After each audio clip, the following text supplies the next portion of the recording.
السلام علیکم 9 brothers T V 8 جون 2021 بروز منگل شام کی تازہ خبروں کے ساتھ میں ہوں زمر صدیقی۔ خبروں پر جانے سے پہلے اگر آپ نے ہمارے چینل کو سبسکرائب نہیں کیا تو مہربانی کر کے ہمارے چینل کو سبسکرائب کریں اور ہماری ویڈیوز کو لائک ضرور کیجیے گا، اس سے ہماری حوصلہ افزائی ہوتی ہے۔ اگر آپ کو ہماری ویڈیوز اچھی لگتی ہیں تو اپنے دوستوں کو شیئر ضرور کریں، شکریہ۔ آئیے چلتے ہیں اب خبروں کی ہیڈ لائنز کی طرف۔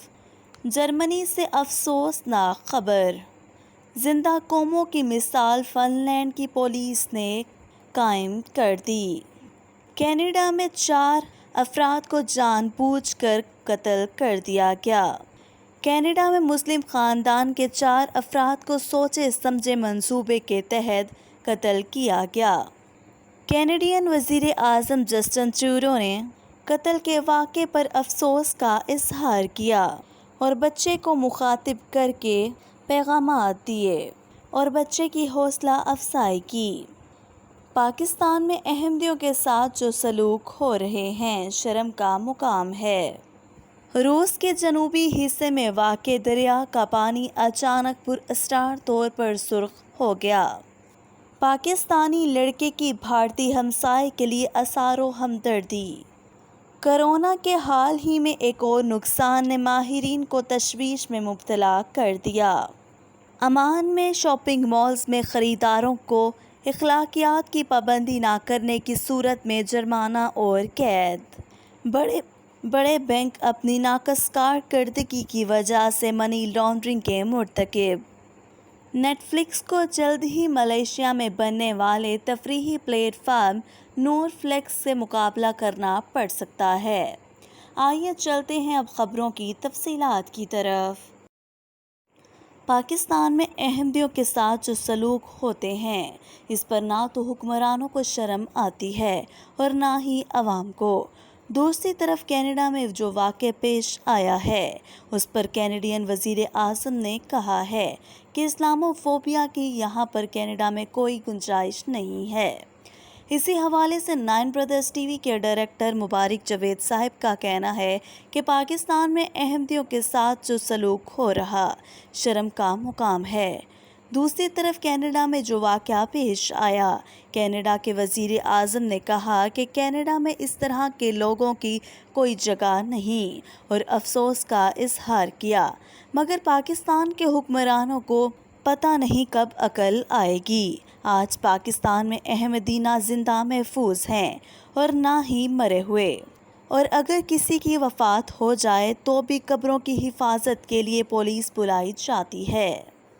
افسوسناک خبر، محمد ادریس صاحب حال مقیم وزبادن جرمنی بقضائے الہی 5 جون 2021 کو وفات پا گئے ہیں۔ انا للہ و انا الیہ راجعون۔ مرحوم بہت اچھے انسان تھے۔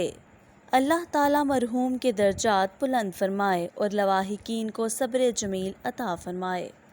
زندہ قوموں کی مثال فن لینڈ کی پولیس نے سرکاری خرچ پر ناشتہ کرنے پر فن لینڈ کی وزیر اعظم کے خلاف تحقیقات کا اعلان کر دیا ہے۔ 35 سالہ ثنا مارین نے سرکاری رہائش گاہ میں قیام کے دوران اہل خانہ کے ناشتے کے بل کی مد میں عوامی خزانے سے ماہانہ 300 یورو وصول کیے، جس پر انہیں سخت عوامی رد عمل کا سامنا ہے۔ عوام نے وزیر اعظم سے استعفے کا مطالبہ کر دیا ہے اور کہا ہے کہ رقم واپس کریں، استعفیٰ دیں اور گھر جائیں۔ کینیڈا میں ریاست اونٹاریو میں ایک نوجوان نے پاکستانی نژاد مسلمان خاندان پر ٹرک چڑھا دیا، جس کے نتیجے میں 4 افراد موقع پر ہی اپنی جان سے چلے گئے، جبکہ ایک 9 سالہ بچہ شدید زخمی ہوا ہے۔ کینیڈین پولیس کا کہنا ہے کہ ملزم نیتھنین بلٹ-مین کو گرفتار کر لیا ہے۔ اس نے جان بوجھ کر فٹ پاتھ پر انتظار میں کھڑے خاندان پر حملہ کیا، جبکہ ملزم کا یہ اقدام مذہبی منافرت پر مبنی تھا۔ مرنے والوں میں 2 خواتین جن کی عمریں 14 اور 44 سال تھیں اور ایک عورت کی عمر 74 سال تھی۔ ایک 46 سال کا شخص بھی ان میں شامل ہے، جبکہ اس خاندان کا تنہا زندہ بچ جانے والا ایک 9 سالہ لڑکا شدید زخمی حالت میں ہسپتال میں موجود ہے۔ کینیڈا میں مسلم خاندان کے 4 افراد کو سوچے سمجھے منصوبے کے تحت ٹرک سے روند ڈالا گیا ہے۔ ایک ہی خاندان کے 5 افراد فٹ پاتھ پر ساتھ ساتھ چل رہے تھے کہ ایک ٹرک نے انہیں اس وقت روند ڈالا جب وہ ایک انٹرسیکشن کراس کرنے کے لیے کھڑے تھے۔ انٹاریو کے شہر لندن میں انٹرسیکشن کراس واک پر یہ واقعہ پیش آیا ہے۔ کینیڈین پولیس نے 20 سالہ ایک نوجوان کو جہاں یہ واقعہ پیش آیا وہاں سے 7 کلومیٹر دور ایک ہال سے گرفتار کیا گیا۔ زیر حراست نوجوان پر جان سے مارنے کے 4 الزامات عائد کیے گئے ہیں۔ پولیس کے سپرنٹنڈنٹ نے پریس کانفرنس میں کہا کہ اس بات کے شواہد ہیں کہ یہ ایک سوچے سمجھے منصوبے کے تحت نفرت میں کیے جانے والا اقدام تھا۔ پولیس کے مطابق خیال کیا جاتا ہے کہ متاثرہ خاندان کو نشانہ بنایا گیا کیونکہ وہ مسلمان تھے۔ اس خاندان میں صرف 9 سال کا ایک بچہ زندہ بچ پایا ہے۔ پولیس نے نوجوان کی سوشل میڈیا پوسٹوں کا بھی جائزہ لیا ہے۔ 20 سالہ نوجوان جو جیکٹ پہنے ہوئے تھا جائے وقوع سے فرار ہو گیا تھا۔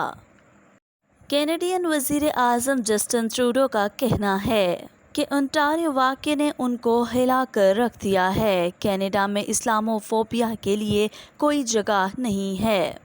اس نفرت کو ختم کرنا ہوگا، اور انہوں نے اپنے پیغام میں اس افسوسناک واقعے کی شدید مذمت کرتے ہوئے کہا کہ آپ یہ جان لیں کہ ہم لندن سمیت پورے ملک کی مسلم کمیونٹی کے ساتھ کھڑے ہیں۔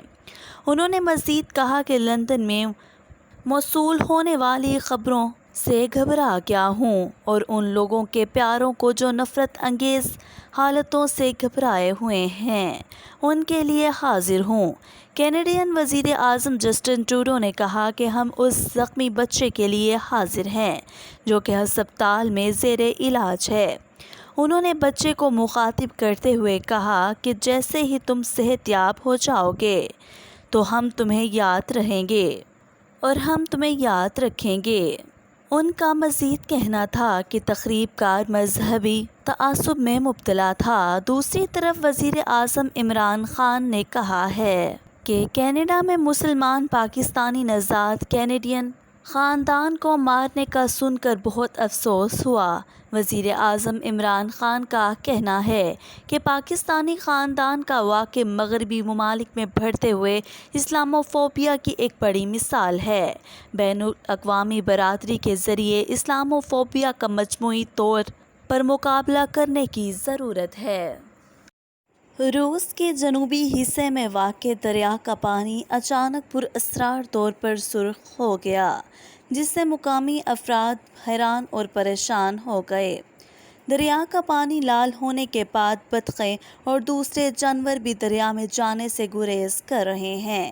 خیال ظاہر کیا جا رہا ہے کہ بہتے دریا میں رنگ میں تبدیلی کی کچھ وجہ آلودگی بھی ہے، تاہم اس حوالے سے ابھی تحقیقات جاری ہیں کہ ایسا کون سا کیمیکل ہے جس کی وجہ سے پانی سرخ ہو رہا ہے۔ دوستو، یاد رہے کہ روس کا پہلا دریا نہیں ہے کہ جس کا پانی سرخ ہوا ہو۔ اس سے پہلے 2 دریاؤں کا پانی بھی کسی کیمیکل کے اخراج سے سرخ ہو گیا تھا۔ ماہرین کی جانب سے دریا کے پراسرار طور پر سرخ ہو جانے کو گلوبل وارمنگ سے منسوب کیا جا رہا ہے۔ کورونا کے حال ہی میں ایک اور نقصان نے ماہرین کو تشویش میں مبتلا کر دیا ہے۔ ماہرین کا کہنا ہے کہ کورونا کے پھیلاؤ کے دوران دانتوں کے امراض میں بھی اضافہ دیکھنے میں آ رہا ہے۔ امریکی ڈینٹسٹ ایسوسی ایشن کے ایک پروفیسر کا کہنا ہے کہ کورونا کی وجہ سے دانتوں کی نگہداشت میں تعطل اور تناؤ کے نتیجے میں کچھ ڈینٹسٹ کو دانتوں میں کالا اور جبڑوں کی سوزش کی کیسز میں اضافہ نظر آ رہا ہے۔ ماہرین کا کہنا ہے کہ گزشتہ چند ماہ کے دوران دانتوں میں مسائل کے شکار مریضوں کی تعداد بڑی ہے، جبکہ ایسے مریضوں کی کمی نہیں جن کو جبڑوں کی سوجن کا مسئلہ ہو۔ دانتوں کے فریکچر کی شرح گزشتہ 6 برسوں میں سے زیادہ ہے۔ گھروں میں زیادہ وقت گزارنے کے دوران زیادہ میٹھی اشیاء کا استعمال ہو رہا ہے اور اکثر افراد دانت صاف کرنے بھول جاتے ہیں، جس سے دانتوں کے مسائل میں اضافہ دیکھنے میں آ رہا ہے۔ خلیجی ریاست عمان کی حکومت نے کہا ہے کہ شاپنگ مالز میں خریداروں کو اخلاقیات کی پابندی نہ کرنے کی صورت میں جرمانوں اور قید کی سزا کا سامنا ہو سکتا ہے۔ عمان حکومت کا کہنا ہے کہ اپنے کندھے، گھٹنے اور سینے کو مناسب طریقے سے نہ ڈھانپنے والے مرد اور خواتین کو $780 تک کا جرمانہ ہو سکتا ہے اور 3 ماہ کی قید بھی ہو سکتی ہے۔ عمان حکومت کا کہنا ہے کہ لوگوں کا لباس ایسا ہونا چاہیے جو ان کے جسم کو موزوں طور پر ڈھانپے، لباس سے جسم نظر نہ آئے اور اوپر کوئی غیر موزوں نقش اور عکس نظر نہ بنے ہوں۔ دبئی میں مقیم ایک پاکستانی شہری نے نابینا بھارتی ہمسائے کے لیے ایثار و ہمدردی کی ایسی مثال قائم کر دی کہ کوئی اپنوں کے لیے بھی ایسا نہیں کرتا۔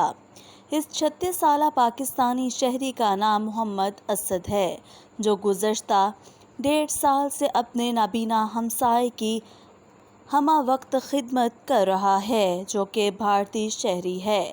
اس 63 سالہ بھارتی بزرگ کی بینائی 2018 میں ایک حادثے کی وجہ سے چلی گئی تھی۔ وہ چونکہ دبئی میں اکیلا مقیم تھا، لہٰذا اس کی دیکھ بھال کے لیے کوئی اور نہیں تھا، جس پر محمد اسد نے اس کی دیکھ بھال اپنے ذمے لے لی اور تب سے ہمہ وقت اس کی خدمت کر رہا ہے۔ بھارتی شہری تامچن کا کہنا ہے کہ اس 1.5 سال کے دوران اسد نے مجھے کبھی اکیلا نہیں چھوڑا۔ وہ میری ہر ضرورت کا خیال رکھتا ہے اور میری ایسے دیکھ بھال کرتا ہے کہ شاید میرے اپنے بھی ایسا نہ کر پاتے۔ امریکہ نے انکشاف کیا ہے کہ بین الاقوامی سطح پر کام کرنے والے بہت سے بڑے بینکس اپنی ناقص کارکردگی اور لاپرواہی کے باعث عالمی سطح پر منی لانڈرنگ کے مرتکب ہوئے ہیں۔ ان بینکوں میں جرمنی کے ڈوچے بینک جیسے مالیاتی ادارے بھی شامل ہیں۔ دنیا کے مختلف ممالک بینک کئی برسوں تک انتہائی خطرناک سمجھے جانے والے گاہکوں کے ساتھ مالیاتی لین دین کرتے رہے اور انہیں یہ احساس ہی نہیں ہوا کہ وہ اربوں مالیت کی منی لانڈرنگ کو ممکن بنا رہے ہیں۔ ایسے کسٹمرز نے مافیاز، مالیاتی دھوکے باز، پابندیوں لگی سرکردہ شخصیات بھی شامل تھیں۔ شخصیات جیسا کہ میرے مطابق نواز شریف جیسی شخصیات۔ نیٹ فلکس کو جلد ہی ملائیشیا میں بننے والے تفریحی پلیٹ فارم نور فلیکس سے مقابلہ کرنا پڑ سکتا ہے، کیونکہ اسے بنانے والوں کا کہنا ہے کہ یہ اسلامی روایات کے مطابق مسلمانوں کے لیے ایک حلال ٹی وی کی ضروریات پوری کرے گا۔ نور فلیکس ملائیشیا کی پہلی شریعت کے مطابق اسٹریمنگ سروس ہے اور جولائی سے اس کے سبسکرائبر کی تعداد بہت بڑھ جائے گی اور اسے شروع کرنے کے لیے $9.7 ملین خرچ کیے گئے ہیں۔ آج کے لیے بس اتنا ہی۔ ویڈیو کو لائک اور شیئر کرنے کا شکریہ۔ کل ملیں گے نئی خبروں کے ساتھ۔